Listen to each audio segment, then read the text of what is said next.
Perek Vav Mishnah Daled Brachas. You have a lot of types of different fruits and vegetables. Rabbi Daniel says if you have from the min shiv'a mevorech alav. So let's give an example. A person has a apple and he has a grape. According to Rabbi Daniel, you have to make on the min shiv'a. That means on the grape. Chacham say mevorech alezim so you can make a bracha on whatever you want. Which means, according to Chachamim, you really make a bracha on whatever you like more.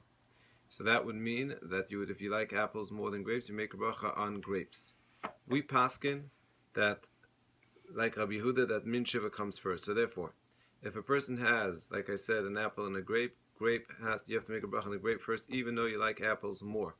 However, let's say you have a grape and a pickle. Since the brachas are not shava, here the Mishnah Berurah paskin is based on the Vilna Gaon. You make a bracha on what you like more, and what you like more means what you generally like more. So if you generally like pickles more than a grape, you would make a bracha on the pickle first. Next Mishnah is the next Perek. Mishnah Hey.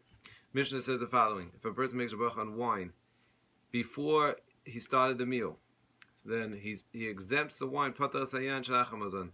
Achamazon means wine that they used to have at the end of the meal, but not just the end of the meal. They used to totally remove the table and like have what we call today Viennese.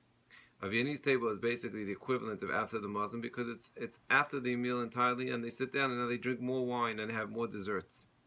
So if you made a bracha on wine before the meal began and you have in mind for the wine at the end of the meal, at that point you don't have to make a new bracha on the wine. If you make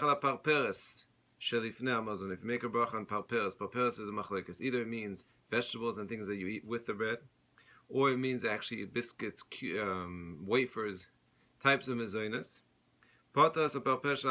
Same thing.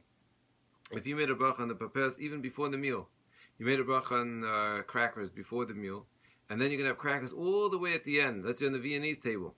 You do not have to make another bracha. If you made a bracha on pas and bread, of course, pata the parperes, it exempts any of the things that come with pat or even cookies in the meal. Ala parperes, loy patares a pat. If you make a bracha on the parperes, it does not exempt the pat. According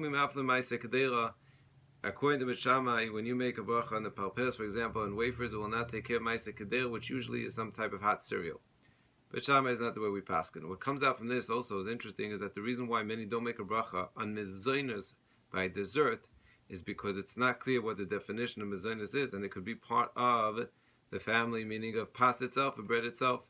So unless you have, according to the Bialach, you have to have a lot of the conditions of pas ababakisnin to be real mezainos. That means it has to be sweet, it has to be a pocket type of thing, and it has to be really at the end of the meal. Then you would make a separate bracha, and that's what usually the minhag is, not to make a bracha. However, if it's a Viennese table, which means it's totally a separate, sometimes it's a separate room, or if they removed all the tables, then you would make another bracha. Amazing day.